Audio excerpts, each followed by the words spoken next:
તો કેમ છો મિત્રો? આજે તો ઉઠવામાં થઈ ગયું હતું મોડું, એટલે જલ્દીથી તૈયાર થઈને તુલસીજીને પાણી ચડાવીને નીકળી ગયો પાર્કિંગ તરફ. ત્યાં જઈને જલ્દી ગાડીને ગાભો મારીને નીકળી ગયો કોલેજ બાજુ. આજે તો બોર્ડનું પેપર હતું, એટલે ઘણા વિદ્યાર્થીઓ રસ્તામાં મળ્યા. બધાને ઓલ ધ બેસ્ટ, બધા પહેલો નંબર લાવો. પછી સુરત દાદાના દર્શન કરીને ગલીના રસ્તેથી પહોંચી ગયો કોલેજ. ત્યાં જઈને જોયું ધાતો મેળાની તૈયારી ચાલુ થઈ ગઈ હતી અને આપણા મિત્રો પણ લેક્ચર ભરીને બહાર આવી ગયા હતા અને તેની હારે મારું પણ મસ્ત પોપટ થઈ ગયું. પછી ઘણી વખત ચર્ચા કરી ફાઇનલી મેળાની ટિકિટની પ્રાઇસ નક્કી કરી લીધી. પછી ગલી તરફ નીકળી ગયા. ત્યાં સમોસાની બાકાજી બોલાવી દર્શભાઈની ગાડીનું કરી નાખ્યું શોર્ટ સર્કિટ.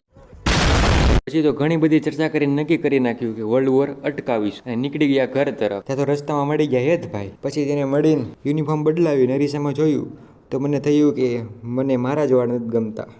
પછી નીકળી ગયા મિત્રની ઓફિસે જવા માટે. ત્યાં પહોંચી ChatGPT પાસેથી થોડુંક નોલેજ લઈને જોયું તો સોમવારે આખી ખાલી હતી ગરમીના કારણે. શરમાઈ ગયા બિચારા.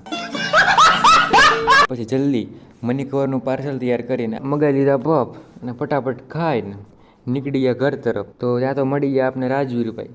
તેનો પણ વિડીયો લીધો અને એ પણ શરમાઈ ગયો. તો બસ આજના વ્લોગમાં આટલું જ. મળીએ કાલના નવા વ્લોગમાં. ત્યાં સુધી કીપ સ્માઇલિંગ એન્ડ ટાટા.